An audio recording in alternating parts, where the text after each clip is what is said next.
Hello and welcome to the Global Conversation. I'm joined now by Mary Robinson, the former President of Ireland, the former UN High Commissioner for Human Rights and the current Chair of the Elders. That's a group of independent global leaders who were brought together back in 2007 by Nelson Mandela to work together for peace and human rights. Mary Robinson, thanks so much for being our guest today on Global Conversation. It's a pleasure, Maeve. Now, Mary, it's over a year since the WHO declared COVID-19 a pandemic, and since the world and Europe is pretty much in crisis mode. Now, although it's underreported, the pandemic is dangerously widening the gap between countries, populations, and of course social classes. What would be the long-term impact of this? It's very concerning. The elders have been speaking a lot about the fact that COVID has exacerbated all of the inequalities. The inequalities of race, of gender, of having a disability, of being marginalized, of being a migrant, being a refugee, all exacerbated. And it's going to be difficult because behind the COVID crisis, we have the climate crisis. So we have to recover from COVID in a way that's also aligned with the need to reduce emissions. So it's a very, very serious decade that we face now. And the inequalities are very, very real, and people are hurting badly. And we'll probably come to this, but women in particular have been badly affected. They, studies show, have taken on the lion's share of caring and the lion's share of childminding. But yet it's 2021 and women in Europe are still earning on average 14% less per hour than men, with of course huge differences in EU member states. Why do you think it's important to address this as soon as possible?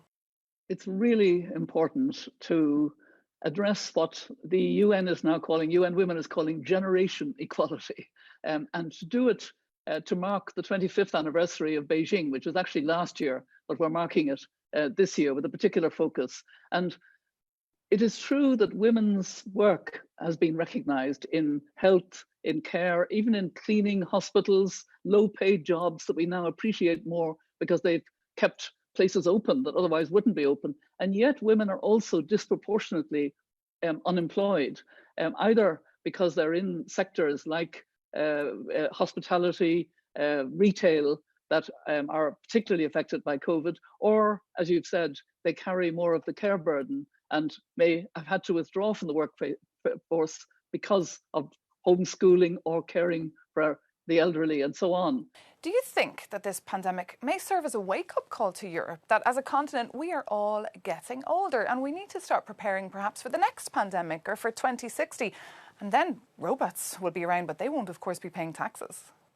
Well, in fact, the elders are very aware. We have Gru Harlem Brundtland as one of our elders, and she has been chairing a committee that warned about this pandemic in the September before it started last year. And she's part of studying that we can have future pandemics. So yes, the world as a whole needs to have a concern for that. I actually want to try and have us think in a different way about coming out of COVID. I don't like, frankly, build back better, because I don't think we want to go back to the very unequal world we had. We want to build forward with equality and justice and sustainability with nature, and with our need to have a livable world for our children and grandchildren. And meanwhile, another topic that's been dominating and dividing the European continent for years is the question of how to manage migration. Now, you're of course known as a human rights activist. How should Europe have dealt with this better? We need a much fairer system in Europe. We mustn't leave it to the Mediterranean countries, particularly Italy and Greece, to bear a disproportionate burden. That's not fair. And it's gone on for too long. We actually need to manage this in a much fairer, and in the end, we know that those migrants who leave in dangerous circumstances and come to another country are entrepreneurial, they're brave, they're courageous, and they build societies wherever they go. That's the experience. But the images, of course, we see from camps in places like Bosnia should put Europe and European politicians to shame. Would you agree? I think we really have to do better. We've had direct provision in Ireland, and we're reforming what we're doing because we recognise that a community is judged by how you deal with prisoners and how you deal with those who've had to come because they're fleeing conflict or persecution elsewhere. And So I think, there does need to be a focus on these issues of social justice, as well as coming out of COVID, much more comprehensive social security systems throughout Europe and indeed beyond. And Mary, as an elder, of course, you're a peace activist, essentially. So how concerned are you now about the sour Anglo-Irish relations and the fragility of the Good Friday Peace Agreement? I think, Maeve, you'll understand that's an issue I can't really speak about as a former president. We stay out of politics generally, but I follow it very closely and indeed passionately. But I don't want to say anything because things are a bit strained at the moment, and that's not good. Well, let's talk about something you are very comfortable with, and that is, of course, climate change. You mentioned it before. And here in Brussels, there was a buzz this week among the climate change movers and shakers because John Kerry, of course, was here pledging that he wants to work together with the EU to help them reach those ambitious green goals. So what do politicians and, of course, big industry need to do to make sure that this continent of Europe is carbon neutral by 2050? And that's, of course, apart from lofty statements and greenwashing. We have two huge frameworks this year. We have the Convention on Biological Diversity in China, and we have the Conference on Climate in Glasgow in November, both of them put off from last year. We need every country and every corporation and every investment company and every community, basically, to say we will be without emissions, free of emissions by 2050 or earlier.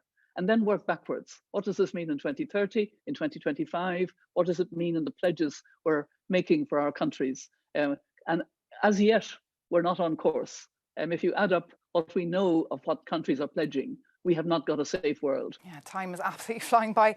Mary Robinson, one more question for you. Now, you've been in the public eye for decades, and a long career like this doesn't come without a hiccup or two.